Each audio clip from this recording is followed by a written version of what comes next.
दीमक ने खा लिया। आपको बता दें कि लॉकर होल्डर ने जब लॉकर खोला तो वह दंग रह गया। 5 लाख रुपए और जेवर के डिब्बे दीमक चट कर गए। लॉकर होल्डर ने शाखा प्रबंधक से मामले की शिकायत की और Noida sector 51 citizen cooperative bank का ये पूरा मामला बताया जा रहा है,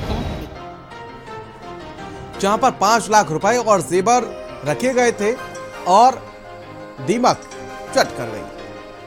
लॉकर होल्डर ने जब लॉकर खोला तो वो दंग रह गया और इस मामले में अब शिकायत की गई है।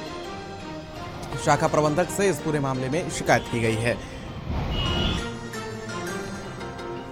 तो देखिए 5 लाख रुपए रखे गए थे और दीमक ने 5 लाख रुपए और साथ ही साथ जो जेवर रखे गए थे उनको चट कर दिया।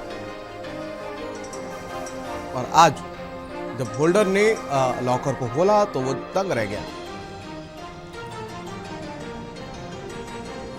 कोई आम आदमी चोरी से बचने के लिए बैंकों के अंदर अपना लॉकर लेता है, जिससे कम से कम उसकी जो भी सामान हो, चाहे वो सोना हो चाहे वो कैश हो, वो सुरक्षित रह सके। लेकिन अब नोएडा का जो बैंक है उसमें लॉकर भी सुरक्षित नहीं है। इस वक्त हम सेक्टर 51 पर खड़े हुए हैं। ये सिटीजन कोऑपरेटिव बैंक है।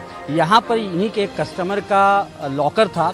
वो लॉकर अभी रिसेंटली जब वो कस्टमर खोलने आता है तो देखता है कि लॉकर के अंदर उसके जो 5 लाख रुपए रखे हुए थे कैश, उसमें दीमक लगी हुई है। जो ज्वेलरी रखी हुई थी, उसके जो ज्वेलरी के डिब्बे थे उसमें दीमक लगी हुई है।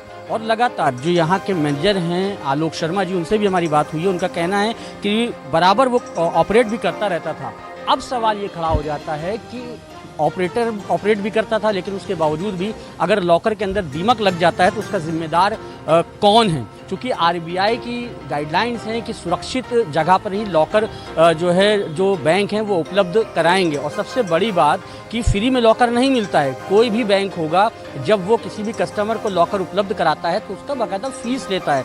हर साल उसकी फ़ीस, अलग अलग बैंकों की फ़ीसें हैं, वो फ़ीस पे करता है कस्टमर, तब जाके उसको लॉकर मिलता है। अभी कुछ दिन पहले आपने देखा कि बाकायदा नैनीताल बैंक से 16.5 करोड़ का उसका सर्वर हैक करके 16.5 करोड़ रुपए हैकरों ने उड़ा लिए। यानी ये कह सकते हैं कि अब अगर बैंक के अंदर का लॉकर सेफ नहीं है तो क्या सेफ है? साजिद के साथ दान शरीफ, भारत समाचार, नोएडा। चले खबरों में आगे बढ़ेंगे।